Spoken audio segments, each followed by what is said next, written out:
사사기 19장. 이스라엘에 왕이 없던 때에 한 레위 남자가 에브라임의 산골에 들어가서 살고 있었다. 그는 유다 땅의 베들레헴에서 한 여자를 첩으로 데려왔다. 그러나 무슨 일로 화가 난 그 여자는 그를 떠나 유다 땅의 베들레헴에 있는 자기 친정집으로 돌아가서 넉 달 동안이나 머물러 있었다. 그래서 그 남편은 그 여자의 마음을 달래서 데려오려고 자기의 종과 함께 나귀 2마리를 끌어내어 길을 떠났다.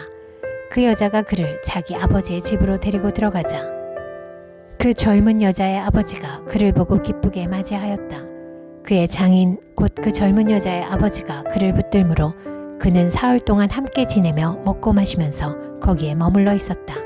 나흘째 되는 날 그가 아침 일찍 깨어 떠나려고 일어서니 그 젊은 여자의 아버지가 사위에게 말하였다. 빵을 좀 더 먹고서 속이 든든해지거든 떠나게. 그래서 그들 2사람은 또 앉아서 함께 먹고 마셨다. 그 젊은 여자의 아버지가 사위에게 말하였다. 부디 오늘 하룻밤 더 여기서 묵으면서 기분 좋게 쉬게. 그 사람은 일어나 가려고 하였으나 그의 장인이 권하여 다시 거기에서 하룻밤을 묵었다. 닷새째 되는 날 아침에 그가 일찍 일어나 떠나려고 하니 그 젊은 여자의 아버지가 권하였다. 우선 속이 든든해지도록 무얼 좀 먹고 쉬었다가 한낮을 피하여 천천히 떠나게. 그들 둘은 또 음식을 먹었다. 그 사람이 일어나 자기의 첩과 종을 데리고 떠나려고 하니 그의 장인인 그 젊은 여자의 아버지가 그에게 권하였다. 자, 오늘은 이미 날이 저물어가니 하룻밤만 더 묵어가게. 이제 날이 저물었으니 여기서 머물면서 기분 좋게 쉬고 내일 아침 일찍 일어나서 길을 떠나 자네의 집으로 가게. 그러나 그 사람은 하룻밤을 더 묵을 생각이 없어서 일어나서 나귀 2마리에 안장을 지우고 첩과 함께 길을 떠나 여부스의 맞은 쪽에 이르렀다. 여부스는 곧 예루살렘이다. 그들이 여부스 가까이에 이르렀을 때에 벌써 하루 해가 저물고 있었다. 그의 종이 주인에게 말하였다. 이제 발길을 돌려 여부스 사람의 성읍으로 들어가 거기에서 하룻밤 묵어서 가시지요. 그러나 그의 주인이 그에게 대답하였다. 안 된다. 이스라엘 자손이 아닌 이 이방 사람의 성읍으로 들어갈 수는 없다. 기브아까지 가야 한다. 그는 종에게 또 말하였다. 기브아나 라마 2곳 가운데 어느 한 곳에 가서 묵도록 하자. 그래서 그들이 그곳을 지나 계속 나아갈 때에 베냐민 지파의 땅인 기브아 가까이에서 해가 지고 말았다. 그들은 기브아에 들어가서 묵으려고 그리로 발길을 돌렸다. 그들이 들어가 성읍 광장에 앉았으나 아무도 그들을 집으로 맞아들여 묵게 하는 사람이 없었다. 마침 그때에 해가 저물어 밭에서 일을 마치고 돌아오는 한 노인이 있었다. 그는 본래 에브라임 산간지방 사람인데 그때에 그는 기브아에서 살고 있었다. 기브아의 주민은 베냐민 자손이다. 그 노인이 성읍 광장에 나그네들이 있는 것을 알아보고 그들에게 어디로 가는 길인지 어디서 왔는지를 물었다. 레위 사람이 그에게 대답하였다. 우리는 유다 땅의 베들레헴에서 길을 떠나 내가 사는 에브라임 산골로 가는 길입니다. 나는 유다 땅의 베들레헴에 갔다가 집으로 돌아가는 길인데 이곳에서는 아무도 나를 맞아들이는 사람이 없습니다. 우리에게는 나귀에게 먹일 먹이도 있고 또 나와 나의 처와 종이 함께 먹을 빵과 포도주도 있습니다. 부족한 것이라고는 아무것도 없습니다. 노인이 말하였다. 잘 오셨소. 우리 집으로 갑시다. 내가 잘 돌보아 드리리다. 광장에서 밤을 새워서는 안 되지요. 노인은 그들을 자기 집으로 데리고 들어가서 나귀에게 먹이를 주었다. 그들은 발을 씻고 나서 먹고 마셨다. 그들이 한참 즐겁게 쉬고 있을 때에 그 성읍에 불량한 사내들이 몰려와서 그 집을 둘러싸고 문을 두드리며 집주인인 노인에게 소리질렀다. 노인의 집에 들어온 그 남자를 끌어내시오. 우리가 그 사람하고 관계를 좀 해야겠소. 그러자 주인 노인이 밖으로 나가서 그들에게 말하였다. 여보시오 젊은이들 제발 이러지 마시오. 이 사람은 우리 집에 온 손님이니 그에게 악한 일을 하지 마시오. 제발 이런 수치스러운 일을 하지 마시오. 여기 처녀인 내 딸과 그 사람의 첩을 내가 끌어내다 줄 터이니 그들을 데리고 가서 당신들 좋을 대로 하시오. 그러나 이 남자에게만은 그런 수치스러운 일을 하지 마시오. 그러나 그 불량배들은 노인의 말을 들으려 하지 않았다. 그래서 그 레위 사람은 자기 첩을 밖으로 내보내어 그 남자들에게 주었다. 그러자 그 남자들이 밤새도록 그 여자를 윤간하여 욕보인 뒤에 새벽에 동이 틀 때에야 놓아주었다. 동이 트자 그 여자는 자기 남편이 있는 그 노인의 집으로 돌아와 문에 쓰러져서 아침이 밝아올 때까지 거기에 있었다. 그 여자의 남편이 아침에 일어나서 그 집의 문을 열고 떠나려고 나와보니 자기 첩인 그 여자가 두 팔로 문지방을 잡고 문간에 쓰러져 있었다. 일어나서 같이 가자고 말하였으나 아무 대답이 없었다. 그는 그 여자의 죽음을 나귀에 싣고 길을 떠나 자기 고장으로 갔다. 집에 들어서자마자 칼을 가져다가 첩의 죽음을 12토막을 내고 이스라엘 온 지역으로 그것을 보냈다. 그것을 보는 사람들마다 이구동성으로 말하였다.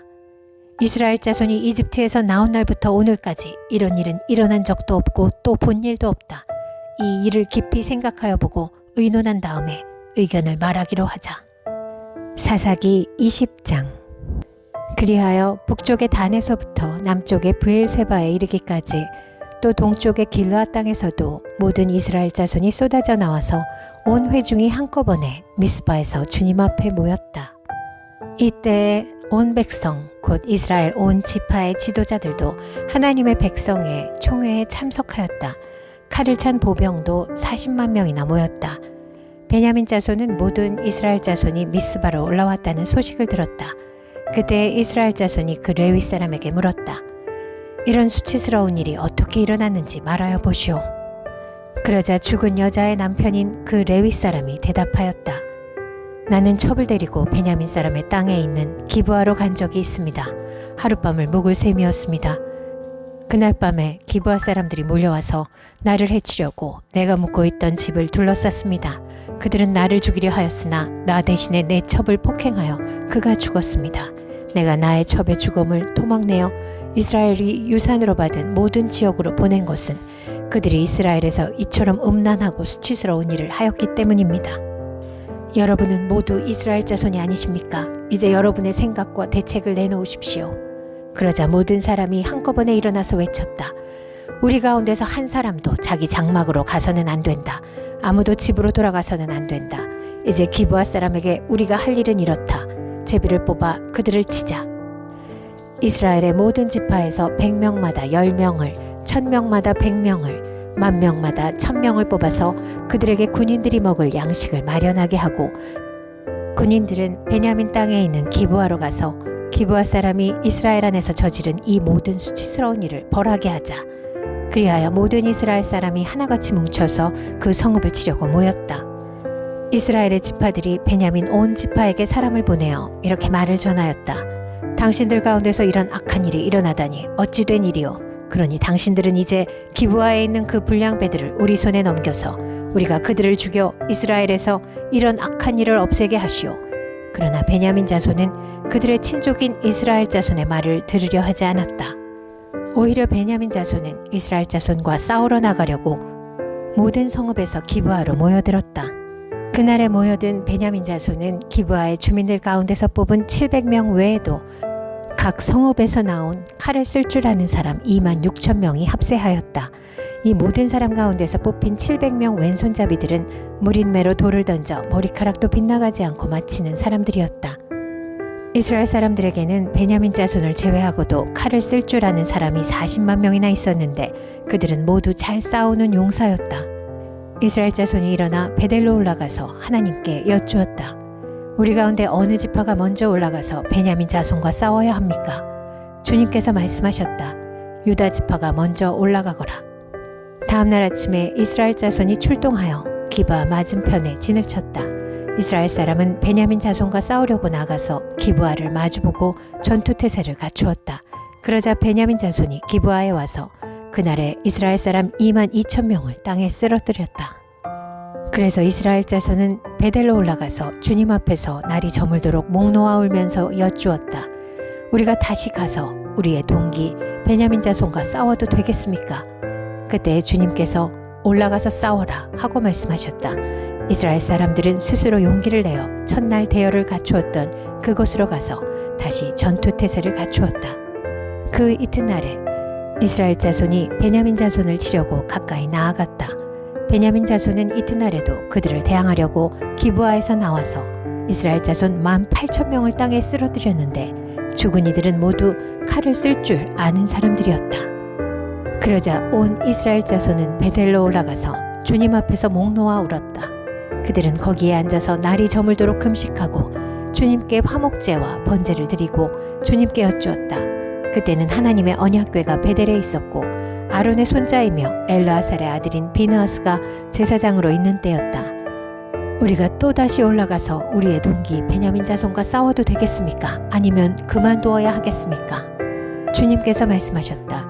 올라가거라. 내일은 틀림없이 내가 그들을 너희 손에 넘겨주겠다. 이스라엘이 기브아 둘레에 군인들을 매복시켰다. 사흘째 되는 날 이스라엘 자손은 베냐민 자손을 치러 올라가서 전과 마찬가지로 기브아 쪽으로 전투태세를 갖추었다. 베냐민 자손도 그들을 대항하려고 나왔으나 꿰매 빠져 성읍에서 멀리 떠나게 되었다. 베냐민 자손은 한쪽은 베델로 올라가는 길과 만나고 다른 한쪽은 기브아로 가는 길과 만나는 큰 길과 들에서 전과 같이 이스라엘 자손을 치기 시작하여 그들을 30명가량 죽였다. 그러자 베냐민 자손은 이스라엘 자손이 처음과 같이 자기들에게 지고 있다고 생각하였다. 그러나 이스라엘 자손은 우리가 도망치는 척하여 그들을 성읍에서 큰 길까지 꿰어내자 하고 말하였다. 그때 모든 이스라엘 주력 부대는 자기들이 있던 자리에서 일어나 바알다말에서 대열을 갖추었으며 이스라엘의 매복 부대는 기브아 주변에 숨어 있다가 거기에서 쏟아져 나왔다. 온 이스라엘에서 뽑힌 10,000명이 기브아 정면에 이르자 전투는 치열해졌다. 그러나 베냐민 자손은 자기들에게 재앙이 미친 것을 알지 못하였다.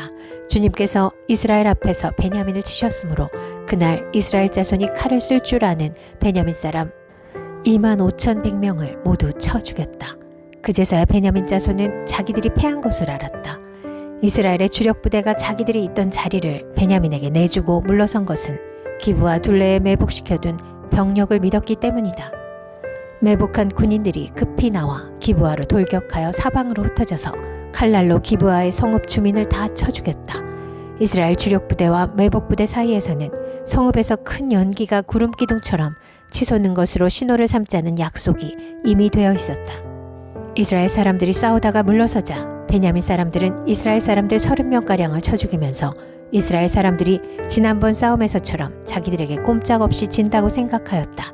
그러나 성읍에서 연기가 구름 기둥처럼 치솟아 오를 때에 베냐민 사람들이 뒤돌아보니 온 성읍이 불바다가 되어 불길이 하늘로 치솟는 것이 아닌가. 이스라엘 사람들이 반격하니 베냐민 사람들은 패색이 짙은 것을 깨닫고 몹시 겁에 질렸다. 그들은 이스라엘 사람들 앞에서 물러나 광야길로 방향을 돌렸으나 퇴로가 막혔다. 그들은 이스라엘 주력 부대와 성읍을 치고 나온 부대 사이에 끼어 협살당하고 말았다. 이스라엘 사람들은 베냐민 사람들을 포위하고 쉬지 않고 동쪽으로 기브아 맞은 쪽에 이르기까지 추격하며 쳐부수었다. 그때 베냐민 사람들이 18,000명이나 쓰러졌는데 그들은 모두 용사였다. 베냐민의 나머지 패잔병은 방향을 바꾸어 광야 쪽 림몬 바위 있는 데까지 도망쳤으나 이스라엘 사람들이 큰 길에서 5,000명을 이삭 줍듯이 모조리 죽이고 기도메까지 쫓아가서 덮쳐 또 2,000명을 죽였다. 베냐민 사람들 가운데서 칼을 쓸 줄 아는 사람 25,000명이 그날 모두 쓰러졌는데 그들은 모두 용사들이었다. 그러나 600명은 방향을 돌려 광야 쪽 림몬 바위까지 도망쳐서 넉 달을 그 림몬 바위 있는 곳에서 숨어 살았다. 이스라엘 사람들은 다시 베냐민 자손에게로 돌아와서 그 성읍에서 사람이나 가축할 것 없이 닥치는 대로 모두 칼로 쳐서 죽였다. 그들은 그 일대의 성읍도 모두 불살랐다. 사사기 21장. 이스라엘 사람들은 이미 미스바에서 우리 가운데서는 아무도 딸을 베냐민 사람과 결혼시키지 않도록 하자 하고 맹세한 일이 있었다. 이스라엘 백성은 베델에 이르러 거기에서 저녁이 되도록 하나님 앞에 앉아 소리를 높여 크게 통곡하였다. 그들은 울부짖었다. 주 이스라엘의 하나님, 어찌하여 이런 일이 이스라엘에서 일어났습니까? 오늘 한 지파가 끝내 이스라엘에서 없어지고 말았습니다. 다음 날 아침이 되자 백성은 일찍 일어나 거기에 한 제단을 쌓고 번제와 화목제를 드렸다. 그런 다음에 이스라엘 자손은 이스라엘 모든 지파 가운데서 어느 지파가 주님 앞에 모인 그 총회에 참석하지 않았는지 알아보았다. 누구든지 미스바에 올라와서 주님 앞에 나오지 않으면 죽이기로 굳게 맹세하였기 때문이다. 이스라엘 자손은 그들의 동기 베냐민 자손에 대하여 측은한 마음이 생겨서 오늘 이스라엘에서 지파 하나가 없어져 버렸다. 우리 스스로가 이미 우리 딸을 그들과는 결혼시키지 않기로 주님께 맹세하였으니 우리가 어떻게 해야 그 살아남은 사람들에게 아내를 구해줄 수 있겠는가 하고 걱정하였다. 그래서 그들은 이스라엘 지파 가운데 어느 지파가 미스바에 올라오지 않았는지 주님 앞에 나아오지 않았는지를 알아보았다. 그러자 길르앗의 야베스에서는 한 사람도 진으로 오지도 않고 이 총회에도 참석하지 않은 사실이 드러났다. 그들이 백성을 일일이 살펴보니 정말 길르앗의 야베스 주민은 한 사람도 없었다. 그래서 회중은 가장 용감한 군인 12,000명을 그리로 보내면서 명령하였다. 너희는 가서 길르앗의 야베스 주민을 여자나 어린아이 할 것 없이 칼로 쳐서 죽여라. 너희가 할 일은 남자를 모두 죽이고 남자와 동침한 일이 있는 여자도 모조리 죽이는 것이다. 그들은 길르앗의 야베스 주민 가운데서 아직 남자와 한 번도 동침하지 않은 처녀 400명을 찾아내어 가나안 땅의 실로에 있는 진으로 데리고 왔다. 그리고 나서 온 회중은 림몬 바위에 숨어서 사는 베냐민 자손에게 사람을 보내어 그들과 화친을 선언한다는 말을 전하였다. 그때 베냐민 자손이 돌아오니 이스라엘 사람들은 길르앗의 야베스의 여자들 가운데서 살려둔 여자들을 그들과 결혼시켰다. 그러나 여자의 수가 모자랐다. 주님께서 이스라엘 지파들 가운데서 한 지파가 비어 틈이 생기게 하셨으므로 이스라엘 백성은 베냐민 지파가 딱하다는 생각이 들었다. 그때 회중의 장로들이 걱정하였다. 베냐민 지파 가운데서 여자들이 다 죽었으니 이제 우리가 어떻게 하여야 살아남은 남자들에게 아내를 짝지어 줄 수 있겠습니까? 그들이 또 말하였다. 베냐민 지파에서 살아남은 남자들에게도 유산이 있어야 이스라엘 가운데서 한 지파가 없어지지 않을 것입니다. 그러나 이미 이스라엘 자손이 자기 딸을 베냐민 사람과 결혼시키는 사람은 누구든지 저주를 받을 것이라고 맹세하였으니 우리는 아무도 우리의 딸들을 그들과 결혼시킬 수 없습니다. 그래서 그들은 한 묘안을 생각해냈다. 그렇다. 실로에서 해마다 열리는 주님의 축제가 곧 다가온다. 실로는 베델 북쪽, 르보나 남쪽, 베델에서 세겜으로 올라가는 큰 길 동쪽에 있다. 그리고 그들은 베냐민 자손에게 이렇게 지시하였다. 당신들은 가서 포도원에 숨어서 살피다가 실로의 처녀들이 춤을 추러 나오면 포도원에서 달려나와 그 실로의 처녀들 가운데서 하나씩 붙들어 아내를 삼아 베냐민 땅으로 돌아가시오. 그들의 아버지들이나 오라버니들이 우리에게 와서 시비를 걸면 우리가 그들에게 전쟁에서 여자를 잡아다가 아내로 삼듯 여자들을 빼앗아온 것이 아니니 딸들을 그들의 아내로 삼도록 하여 주시오. 또 당신들이 딸들을 그들에게 준 것이 아니니 당신들이 맹세한 것을 스스로 깨뜨린 것도 아니오 하고 답변해 주겠소. 그래서 베냐민 자손은 그 지시대로 하였다. 그들은 춤추는 여자들 가운데서 자신들의 수요만큼 여자들을 붙들어 아내로 삼고 자기들이 유산으로 얻은 땅으로 돌아가서 성읍들을 재건하고 거기에서 살았다. 그때에야 이스라엘 자손도 그곳을 떠나 각자 자기 지파와 자기 가족에게로 돌아갔다. 곧 각자가 그곳에서 떠나 자기가 유산으로 얻은 땅으로 돌아간 것이다. 그때에는 이스라엘의 왕이 없었으므로 사람들은 저마다 자기의 뜻에 맞는 대로 하였다.